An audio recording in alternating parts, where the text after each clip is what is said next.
నమస్తే అండి. నా పేరు హరికృష్ణ. నేను మండల వ్యవసాయ అధికారిని. మా డిపార్ట్మెంట్ ద్వారా రైతు సోదరులకి తెలియజేయనది ఏమనగా, ఈ రైతు రుణమాఫీకి సంబంధించి మొదటి విడతగా 1,00,000 రూపాయలు, రెండో విడతగా 1,50,000, మూడో విడతగా 2 లక్షల లోపల రుణాలు ఏవైతున్నాయో అవి బ్యాంకులో ఖాతాలోకి అడ్జస్ట్ చేయడం జరిగింది.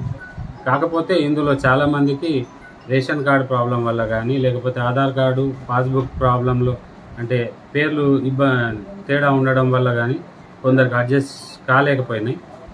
2 లక్షలకు పైన ఉన్న వాళ్ళకు ఇంకా అడ్జస్ట్ కావాల్సింది. ఇట్లాంటివన్నీ ఎవరికైనా సందేహాలు కనుక ఉంటే దయచేసి రైతులందరూ మా వ్యవసాయ శాఖ కార్యాలయంలో లేదంటే మా ఏఈఓ కార్యాలయంలో కానీ ఒక దరఖాస్తు ఫారంతో bank passbook xerox, Aadhaar card xerox, ration card xerox, లేదంటే డ్రైవింగ్ లైసెన్స్ జిరాక్స్, ఆధార్ అంటే వాళ్ళకు ఉండే ఇంకా డాక్యుమెంట్స్ ఏవైతే ఉన్నాయో అవి కనుక మాకు ఇచ్చినట్టయితే మా లాగిన్లో మేము గవర్నమెంట్కి పొందుపరచడం జరుగుతుంది. పొందుపరిచిన ప్రతి రైతుకి గవర్నమెంట్ డబ్బులు అడ్జస్ట్ చేయడం కూడా జరుగుతుంది. అర్హులైన ప్రతి రైతుకి రుణమాఫీ అందించే వరకు గవర్నమెంట్ నిరంతర కృషి చేయడం కూడా జరుగుతుంది. అందుకే ఆర్మూర్ మండల రైతులందరూ ఎవరు చింతించవద్దని నా మనవి.